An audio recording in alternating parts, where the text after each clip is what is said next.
Sir ಇನ್ನೊಂದು ನಿಮ್ಗೆ ಒಂದು ಕೊನೆಯ ಪ್ರಶ್ನೆ, ಹ್ಮ್. ಅದು ಚಿನ್ನದಂತ ಪ್ರಶ್ನೆ, ಚಿನ್ನದ ಸಂಬಂಧಪಟ್ಟಿದ್ದ ಪ್ರಶ್ನೆ. ಓಕೆ. ಈಗ ಚಿನ್ನದ ಬೆಲೆಯಲ್ಲಿ ವಿಪರೀತ ಏರಿಳಿತ ಆಗ್ತಾ ಇದೆ ಹ್ಮ್. ಇತ್ತೀಚಿನ ದಿನಗಳಲ್ಲಂತೂ. ಹ್ಮ್. ಲಾಸ್ಟ್ ಒಂದು 6 months ಅಲ್ಲಿ ಚಿನ್ನದ ರೇಟು ವಿಪರೀತ ರೈಸ್ ಆಯ್ತು.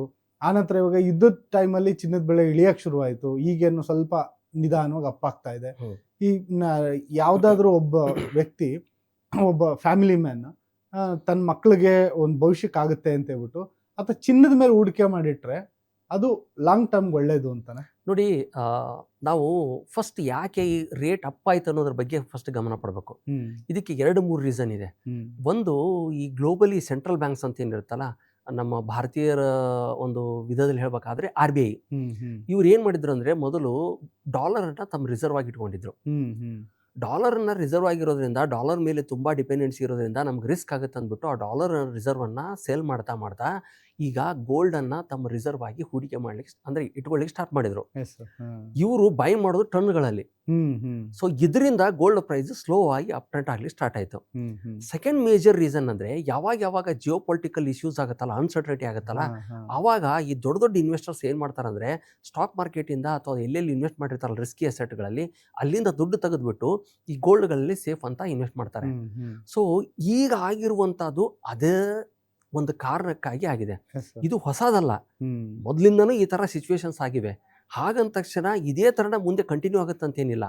ನೀವು ನಿಮ್ಮ ಮಕ್ಕಳಿಗೆ ಮುಂದೆ ಮದುವೆ ಅಥವಾ ನಿಮ್ಮ ಪರ್ಸನಲ್ ಯೂಸೇಜ್ಗೆ ಗೋಲ್ಡ್ ಸಿಲ್ವರ್ ಬೇಕಂದರೆ ಗೋಲ್ಡ್ದಲ್ಲಿ ಇನ್ವೆಸ್ಟ್ ಮಾಡಿ, ಪರವಾಗಿಲ್ಲ. ಬಟ್ಟು ಒಂದು ರಿಯಾಲಿಟಿ ನೀವೇನು ಗಮನ ಇಡಬೇಕಂದ್ರೆ, ಗೋಲ್ಡು ಕೂಡ ಸ್ಟಾಕ್ ಮಾರ್ಕೆಟ್ದಷ್ಟೇ ವೊಲಾಟಿಲಿಟಿ ಇರೋದು. ಅದನ್ನು ನಾವು ಡೈಜೆಸ್ಟ್ ಮಾಡ್ಕೊಳ್ಳಲ್ಲ ನಾವು ಇಂಡಿಯನ್ಸ್ ಎಸ್ಪೆಷಲಿ. ನಾವೇನು ತಿಳ್ಕೊಂತೀವಿ ಅಂದರೆ, ಗೋಲ್ಡ್ ರಿಯಲ್ ಎಸ್ಟೇಟ್ದಲ್ಲಿ ನಾವು ಹೂಡಿಕೆ ಮಾಡಿದ್ರೆ ನಮ್ಗೆ ಎಂದೂ ಲಾಸ್ ಆಗೋದಿಲ್ಲ ಅಂತ ಹೇಳ್ತಾರೆ, ಚಿನ್ನ ಮತ್ತೆ ಭೂಮಿ ಸೇಫ್ ಅಂತ. ಬಟ್ ಚಿನ್ನದ ವೊಲಾಟಿಲಿಟಿ ನೋಡಿದ್ರೆ ಎಷ್ಟು ಏರಿಳಿತ ಆಗುತ್ತೆ ಅನ್ನೋದು ಹಿಸ್ಟಾರಿಕಲಿ ತೆಗೆದು ನೋಡಿದ್ರೆ, ನಾನು ಹಿಸ್ಟಾರಿಕಲಿ ಅಂದ ತಕ್ಷಣ 2 ವರ್ಷ 3 ವರ್ಷದ ನಾನು ಹೇಳ್ತಾ ಇಲ್ಲ, ಒಂದು 100 ವರ್ಷದ ಹಿಸ್ಟ್ರಿ ತೆಗೆದು ನೋಡಿ. 100 ವರ್ಷದ ಹಿಸ್ಟ್ರಿ ತೆಗೆದುಬಿಟ್ಟು ಅದಕ್ಕೆ ಸ್ಟಾಕ್ ಮಾರ್ಕೆಟ್ ಕಂಪೇರ್ ಮಾಡಿದ್ರೆ ಅದು ಕೂಡ ಸ್ಟಾಕ್ ಮಾರ್ಕೆಟ್ದಷ್ಟೇ ಏರಿಳಿತವನ್ನು ಕಂಡಿದೆ. ಸೊ ಅದಕ್ಕೋಸ್ಕರ ನಾನು ಅದರಲ್ಲಿ ಮೊದಲೇ ಹೇಳಿದಾಗೆ, ಎಲ್ಲದೂ ಹೋಗ್ಬಿಟ್ಟು ಒಂದೇ ಅಸೆಟ್ ಕ್ಲಾಸ್ಗಳಲ್ಲಿ ಹೂಡಿಕೆ ಮಾಡೋದು ತಪ್ಪು. Don't put all eggs in one basket.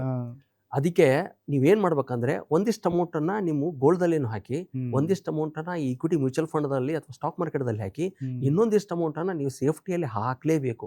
ಅದು ನಿಮ್ಮ ಬ್ಯಾಂಕ್ FD ಆಗ್ಬೋದು, PPF ಆಗ್ಬೋದು, ನಿಮ್ಮ ಮಕ್ಕಳ ಎಜುಕೇಷನ್ ಮ್ಯಾರೇಜ್ಗೆ ಅಂದ್ರೆ ಸುಕನ್ಯಾ ಸಮೃದ್ಧಿ ಯೋಜನೆ ಆಗ್ಬೋದು, ನಿಮ್ಮ ರಿಟೈರ್ಮೆಂಟ್ಗೆ ಅಂದ್ರೆ EPF ಆಗ್ಬೋದು, NPS ಕೂಡ ಆಗ್ಬೋದು. ಸೊ ಈ ಥರ ನೀವು ಡೈವರ್ಸಿಫೈ ಮಾಡಿದರೆ ನಿಮ್ಮ ರಿಸ್ಕು ಕಮ್ಮಿ ಆಗುತ್ತೆ. ಯಾಕಂದರೆ ಯಾವ ಅಸೆಟ್ಟು ಯಾವಾಗ ಎಷ್ಟು ರಿಟರ್ನ್ ಕೊಡುತ್ತೆ, ಎಷ್ಟು ಕೆಳಗೆ ಬೀಳುತ್ತೆ ಅನ್ನೋದು ದೇವರಿಗೂ ಗೊತ್ತಿಲ್ಲ.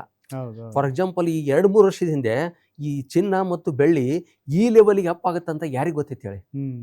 ಸೊ ಇದು ಅನ್ಎಕ್ಸ್ಪೆಕ್ಟೆಡ್. ಸೊ ಇಂಥ ಅನ್ಎಕ್ಸ್ಪೆಕ್ಟೆಡ್ ಮುಂದೆ ಎಷ್ಟೋ ಇರುತ್ತೆ, ಯಾವ ಅಸೆಟ್ಟಿಂದ ಇರುತ್ತೋ ಅನ್ನೋದು ಗೊತ್ತಿಲ್ಲ.